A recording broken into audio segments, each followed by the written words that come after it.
Attends, ça tourne. Non, mais je vous fais la bise, mais ça tourne. Si, ça tourne. Bonjour, Pauline. Bonjour, ciné-série. Les répétitions commencent demain matin. La pièce n'est pas écrite. Molière a monté Tartuffe en 8 jours. Ça manque un peu de cul. Marchera jamais.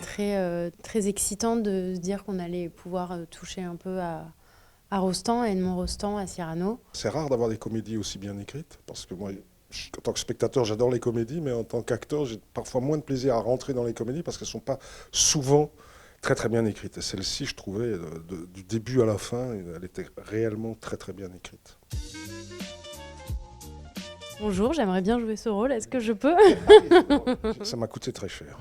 J'ai dû faire un emprunt sur 20 ans et je rembourse environ 1 500 € par mois. Excusez-moi, je dis n'importe quoi, c'est parce que dès que je suis avec Tom Leb, j'arrive pas à parler sérieusement.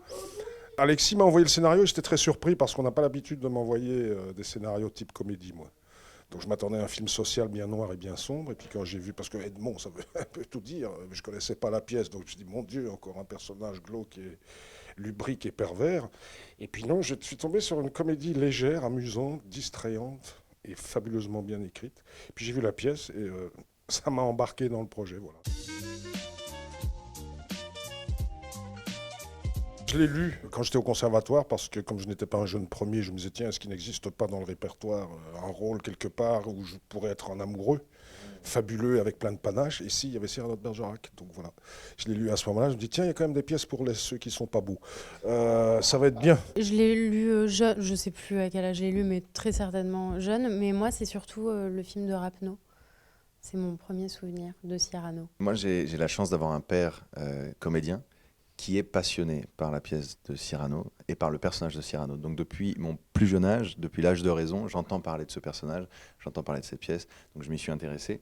À la lecture jeune, trop difficile encore, donc j'ai commencé par regarder le film de Rapneau dont elle parlait, et ensuite j'ai lu la pièce pour comprendre et prendre le temps de lire ces vers magnifiques et historiques dans le théâtre français.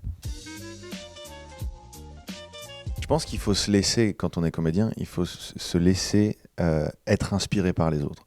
Je pense que c'est la plus grande force d'un comédien parce que c'est la base, c'est l'inspiration de ce que font les autres. Il y a tellement de liberté, ce personnage a tellement de liberté, a tellement d'humanité, a tellement de choses à jouer que la partition peut être prise dans un sens différent en fait.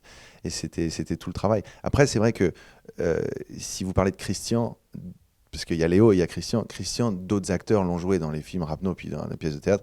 Ça, j'avoue que j'ai moins jeté un œil là-dedans parce que c'est vrai que ça peut mettre une pression, comme disait Lucie. Donc je me suis dit, je vais le faire à ma façon, je vais apporter ce que j'ai moi dans mes gènes et on verra bien comment ça va se passer. Puis après, il faut se faire confiance. Je crois que moi, j'ai essayé de voir plein de choses et puis d'essayer d'oublier. C'est comme quand on apprend un texte, en fait, on l'apprend, on le connaît par cœur et on essaie d'oublier qu'on connaît par cœur, quoi. C'est essayer de tout oublier et de recommencer à zéro au moment où on tourne, quoi. Question difficile, parce que qu'est-ce que c'est que l'inspiration ? Alors l'inspiration, c'est ce qui permet de développer votre imaginaire. Alors, l'inspiration, vous pouvez la trouver sur une feuille d'arbre. Vous regardez une feuille d'arbre et puis tout à coup, votre imaginaire s'ouvre et vous fait faire des choses que vous n'auriez pas faites ou que vous n'avez pas préméditées. L'inspiration, elle doit vous envoyer là où votre préméditation ne vous envoie pas. Parce que si vous passez uniquement par votre tête, vous allez anticiper les choses, vous préméditer des choses, vous forcer les choses. Tandis que quelqu'un qui vous inspire, il vous emmène là où vous ne l'imaginiez pas. Alors voilà, comment est-ce qu'on fait ? C'est compliqué, mais on cherche, on y parvient petit à petit. Peut-être qu'avant de mourir, j'y arriverai. Au moment de mourir, peut-être. C'est inspirant, ça.